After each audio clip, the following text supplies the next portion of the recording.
এক অদ্ভুত জায়গা, এক অদ্ভুত সময় যেখানে রচনা বন্দ্যোপাধ্যায় তিনি এসেছিলেন। সেখানে অবশ্যই তিনি সনাতন সম্প্রদায়ের অংশ, তিনি হিন্দু, কিন্তু তিনি তৃণমূল কংগ্রেসের সাংসদ হিসেবে তিনি এসেছেন, তিনি ফিরেও যাবেন তৃণমূল সাংসদ হিসেবে।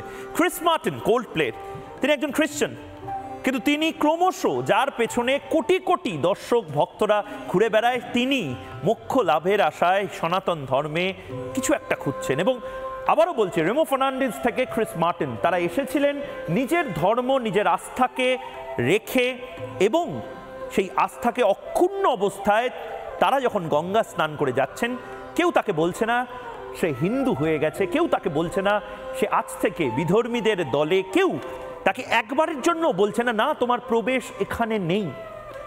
আমি এক এক করে যে আন্তর্জাতিক তারকারা রয়েছেন তাদের ছবি দেখাবো এই মুহূর্তে। রেমো ফার্নান্ডিজ আপনারা জানেন কোরিওগ্রাফার, তার ছবি আমরা দেখাচ্ছি। এর পাশাপাশি অ্যাপল সংস্থার স্রষ্টা প্রয়াত স্টিভ জবসের স্ত্রী লরেন পাওয়েল জবস ডুব দিলেন ত্রিবেণী সঙ্গমে, যদিও প্রথমে তার একটু অসুস্থতা হয়েছিল এবং তারপর তিনি সেখানে পুণ্য স্নান করেন, কুম্ভমেলায় অংশ নিতে সুদূর আমেরিকা থেকে আসেন। আমরা জানি স্টিভ জবসও যখন তিনি অ্যাপল সংস্থাটি সবে তৈরি করছেন তখন যথেষ্ট বিষণ্ণতায় তিনি ভুগছিলেন এবং তিনি উত্তরাখণ্ডে এসেছিলেন নিম কারোলি বাবার কাছে। প্রায় 1 মাস তিনি ছিলেন নিম কারোলি বাবার কাছে এবং বারবার তিনি এবং মার্ক জুকারবার্গ বলেন নিম কারোলি বাবার সাথে তার আশ্রমে যে ভাইবস, যে এনার্জি তিনি পান, তারপর তিনি এই অ্যাপল সংস্থাটি বানানো কনফিডেন্স পান। এর পাশাপাশি আরও ছবি আমি দেখাবো।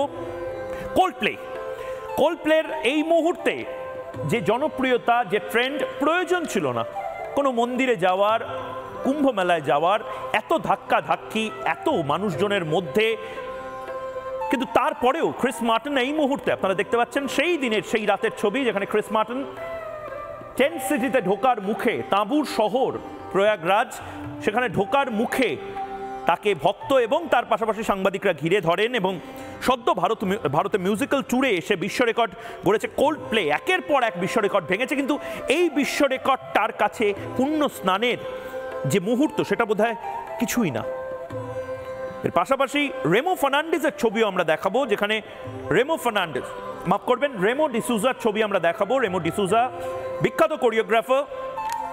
রেমো ডিসুজা পুণ্য স্নানে এসেছিলেন এবং সেখানে আমরা দেখিয়েছি রেমো ডিসুজার কথা। রেমো ডিসুজা নিজে খ্রিশ্চান, কিন্তু সোশ্যাল মিডিয়াতে অনেকে আলোচনা করেছেন রেমো ডিসুজা এসছিলেন রেমো ডিসুজা হয়ে, পুণ্য স্নান করলেন, গঙ্গা স্নান করলেন, সূর্য প্রণাম করলেন রেমো ডিসুজা হয়ে এবং চলেও গেলেন রেমো ডিসুজা হয়ে। অর্থাৎ রেমো ডিসুজাকে কেউ বলল না তোমার নাম পরিবর্তন করে দিতে হবে, রেমো ডিসুজাকে কেউ বলল না তোমাকে নির্দিষ্টভাবে এই জব করে তারপর হিন্দু ধর্ম গ্রহণ করতে হবে, রেমো ডিসুজাকে কোনো হিন্দুত্ববাদী নেতা বলল না তোমাকে এখানে ঢুকতে দেওয়া হবে না। আমি আরেকবার দেখানোর জন্য বলবো ক্রিস মার্টিন, কোল্ডপ্লের ক্রিস মার্টিন, তিনিও সনাতন ধর্মের খোঁজে, যার জন্য সারা বিশ্ব এই মুহূর্তে, দেখুন সেই মুহূর্তের ছবি, ক্রিস মার্টিন এই মুহূর্তে সেই ছবি আমরা দেখাচ্ছি, সেই ঐতিহাসিক ছবি, এবং সেটা যদি জুম করেও আমরা দেখাই আপনারা দেখতে পাচ্ছেন বাঁদিকে প্রণাম করছেন ক্রিস মার্টিন। সনাতন সভ্যতাকে আপন করে নেওয়া, তার সংস্কৃতিকে আপন করে নেওয়া 5000 বছর ধরে চলছে এবং আজও সেটা দেখে অনেকের জ্বলছে এবং এটাই বোধহয় সনাতন ধর্মের সবচেয়ে বড় সৌন্দর্য। কিশলয়, কারোকে সনাতন ধর্ম তলোয়ারের আগায় বা ডগায় রেখে বলে না তোমাকে সনাতন ধর্মই গ্রহণ করতে হবে। কিশলয়, ঠিক, যা সত্য তা সনাতন, আর যা সনাতন তাই সত্য, তাই সনাতন ধর্ম শব্দের অর্থই যা সব সময় ছিল এবং যা সব সময় ছিল তা তো সত্য হতেই হবে। শুরুতেই যেটা বলছিলাম, রাজর্ষি বা রাজ ঋষির কাজ কি? শুধু রাজত্ব চালানো না, তা তো নয়। ঋষির কাজ সাধনা করাও বটে। আজ আর রাজা নেই, প্রধান সেবক রয়েছেন দেশের, প্রধানমন্ত্রী নরেন্দ্র মোদী রয়েছেন। তার বিভিন্ন জায়গায় যাওয়া, বিভিন্ন তীর্থস্থান দর্শন করা, নিজের সাধনার ছবি বারবার আমরা দেখেছি। প্রথমেই যে ছবি দেখাবো, নির্বাচনের অত্যন্ত হাই ভোল্টেজ প্রচারের পর প্রধানমন্ত্রী নরেন্দ্র মোদী যান বিবেকানন্দ রক অর্থাৎ একদম দেশের দক্ষিণতম প্রান্ত, সেখানে গিয়ে তিনি দর্শন করেন, রামেশ্বরমের দর্শন করেন, বিবেকানন্দের তপস্থলীর দর্শন করেন এবং সেখানে সাধনা করেন, সেখানে জপ করেন, স্বামী বিবেকানন্দর বিগ্রহে প্রণাম জানান প্রধানমন্ত্রী। তার সঙ্গে সঙ্গে প্রধানমন্ত্রী আর কোথায় কোথায় গেছিলেন একবার মনে করাই। কেদারনাথ দর্শন করেছিলেন প্রধানমন্ত্রী, মনে আছে তো? কেদারনাথে গিয়ে প্রধানমন্ত্রী সাধনা করেছিলেন। প্রধানমন্ত্রী একটি গুহার ভেতর বসে সাধনাও করেন এবং কেদারনাথে গিয়ে প্রধানমন্ত্রী পুজো দিয়ে শিবলিঙ্গে অভিষেক করে তারপর তিনি সাধনায় রত হন, সেই ছবিও আমরা দেখি। এরপর পরের ছবি, নাসিকে প্রধানমন্ত্রী যান। নাসিকের মন্দিরে গিয়ে প্রধানমন্ত্রী রাম মন্দির প্রতিষ্ঠার আগে একাধিক মন্দিরে যখন যাচ্ছেন, তার মধ্যে নাসিক রয়েছে, গুরুবায়ুর রয়েছে, তার মধ্যে দক্ষিণের বিভিন্ন মন্দির রয়েছে। ঝাড়ু হাতে নাসিকে প্রধানমন্ত্রী সাফ করেন। এরপর গুরুবায়ুর মন্দিরের ছবি দেখাচ্ছি কেরালায়। সেখানে প্রধানমন্ত্রীর বিশেষ দ্রষ্টব্য, তার যত এনএসজি কমান্ডো, স্পেশাল কমান্ডোজ সবাই কিন্তু সনাতন ধর্মের সনাতন পোশাক পরে মন্দিরে প্রবেশ করেন। তামিলনাড়ুর মন্দিরে প্রধানমন্ত্রী রাম মন্দির প্রতিষ্ঠার আগে একাধিক মন্দিরে যান প্রধানমন্ত্রী, সেই সমস্ত ছবি আমরা দেখাই।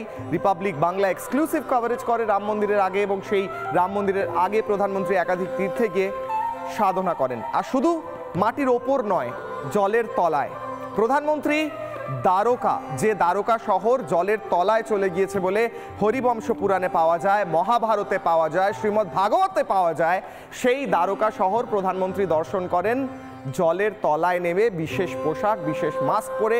সেখানে প্রধানমন্ত্রী ডুবুরির পোশাক, ডুবুরির মাস্ক পরেও কিন্তু প্রণাম জানান। অর্থাৎ ময়ূক কোথাও স্পষ্ট হচ্ছে, রাম মন্দিরের ছবিও একবার দেখিয়ে নি ময়ূক দর্শকদের, সেই ছবি না দেখালে তো অধুরা থেকে যায়, অসম্পূর্ণ থেকে যায়। প্রধানমন্ত্রী যেভাবে রাম মন্দিরে গিয়ে একদম রাম মন্দির প্রতিষ্ঠার, রামলালার প্রতিষ্ঠার দিন প্রবেশ করেন, হাতে বিভিন্ন উপকরণ নিয়ে যান, রামলালাকে তিনি অর্পণ করেন।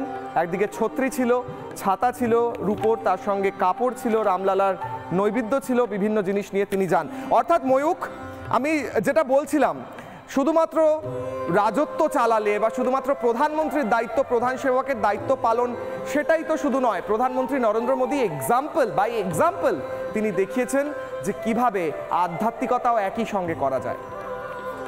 কিশোরয়, অনেকে কটাক্ষ করেন প্রধানমন্ত্রী নরেন্দ্র মোদীকে, অনেকে কটাক্ষ করে বলেন একজন প্রধানমন্ত্রীর কি কাজ মন্দিরে মন্দিরে ঘুরে বেড়ানো? আমি তো পাল্টা প্রশ্ন করছি তাদের, হিন্দুস্তানের প্রধানমন্ত্রী, ভারতের প্রধানমন্ত্রীর কাজ হবে না তো কোন দেশের প্রধানমন্ত্রীর কাজ হবে? টিম্বাকটুর রাষ্ট্রনায়ক রাম মন্দিরে যাবেন? টিম্বাকটুর রাষ্ট্রনায়ক, হনুলুলুর রাষ্ট্রনায়ক তিনি দ্বারকাতে যাবেন? দ্বারকা নতুন করে টুরিস্ট স্পট হিসেবে যাতে উঠে আসে, আমরা যাতে স্কুবা ডাইভ করে শ্রীকৃষ্ণের যে শহর, সেই শহর দেখতে পারি, সেটা কি প্রধানমন্ত্রীর কাজ নয়? আমাদের দেশের কাজ, আমাদের 5000 বছরের সভ্যতা ঐতিহ্যের কাজ, যেটা প্রধানমন্ত্রী নরেন্দ্র মোদী করছেন, এত বছর ধরে করা হয়নি। ইন্দোনেশিয়া করেছে, মালয়েশিয়া করেছে, প্রত্যেকটা দেশ নিজেদের সভ্যতাকে অক্ষুণ্ণ রেখেছে, আমরা বাদে। এবার নতুন করে সেই রেনেসাঁ বা নবজাগরণ শুরু হচ্ছে, সনাতনী নবজাগরণ। কাল সেই ঐতিহাসিক মুহূর্ত, বুধবার মহাকুম্ভে প্রধানমন্ত্রী নরেন্দ্র মোদী এই মুহূর্তের সবচেয়ে বড় ব্রেকিং নিউজ, রিপাবলিক বাংলার হাতে গোটা যে প্রধানমন্ত্রীর শেডিউল, সেই শেডিউল সকাল 10টায় তিনি বিমান থেকে নামবেন, 10টা নাগাদ বিমানে প্রয়াগরাজ পৌঁছাবেন প্রধানমন্ত্রী নরেন্দ্র মোদী, হেলিকপ্টারে আড়িয়াল ঘাটে যাবেন প্রধানমন্ত্রী নরেন্দ্র মোদী, বোটে সঙ্গম পৌঁছাবেন প্রধানমন্ত্রী নরেন্দ্র মোদী। এবং আমরা দেখেছি এসপিজি, যেরকমটা কুশলয় বলছিল, এসপিজির কমান্ডোরা সেবার একেবারে সনাতনী পোশাকে ছিলেন, এবারও তার সঙ্গে একেবারে আচার রীতি মেনে এসপিজি কমান্ডোরা থাকবেন, ত্রিবেণী সঙ্গমে স্নান করবেন এবং সেটাই হবে সেই ঐতিহাসিক দৃশ্যরা সকাল 11টার সময়। কাল কোথাও যাবেন না, রিপাবলিক বাংলা টানা দেখাবে আপনাদেরকে। সাধু সন্তদের সঙ্গে কথাও বলতে পারেন প্রধানমন্ত্রী নরেন্দ্র মোদী। সাধারণ যারা মানুষজন রয়েছেন, বহু সাধু সন্ত এসছেন বহু পাহাড় পর্বত থেকে। এরপর সেনাবাহিনীর বিমানে তিনি ফিরে যাবেন। অর্থাৎ সকাল 10টা থেকে দুপুর 12টা অবধি রিপাবলিক বাংলায় যে মেগা কাভারেজ হবে সনাতনের উদযাপন, সনাতন সভ্যতা, 5000 বছরের সভ্যতার যে উদযাপন কাল হবে, সেটা আপনাকে দেখতেই হবে। কিশলয়, ময়ূক, দ্রুত একবার সংখ্যাগুলো মনে করিয়ে দিই দর্শকদের। প্রধানমন্ত্রী তো যাচ্ছেন বটেই, তার সঙ্গে গোটা ভারতবর্ষ, গোটা পৃথিবীর মানুষ কিভাবে মহাকুম্ভে স্নান করছেন, মহাকুম্ভে আসছেন। প্রথম স্লাইড দেখাতে বলবো। এখনো পর্যন্ত 35 কোটি পুণ্যার্থী প্রয়াগরাজে স্নান করে ফেলেছেন। আজ 4 তারিখ।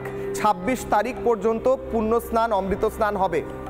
মৌনী অমাবস্যায় স্নান করেছেন 6 কোটি পুণ্যার্থী, একদিনে 6 কোটি পুণ্যার্থী। ইউরোপের সব দেশ মিলিয়ে যা সংখ্যা তার চেয়েও বেশি সংখ্যার পুণ্যার্থী আসবেন প্রয়াগরাজে, এবং এক একটা দেশের যা সংখ্যা তার চেয়ে বেশি মানুষ এক এক দিনে স্নান করছেন। ভাবুন বিষয়টা, ভাবার বাইরে হয়তো। বসন্ত পঞ্চমীতে পুণ্যস্নান করেছেন 2.5 কোটি মানুষ।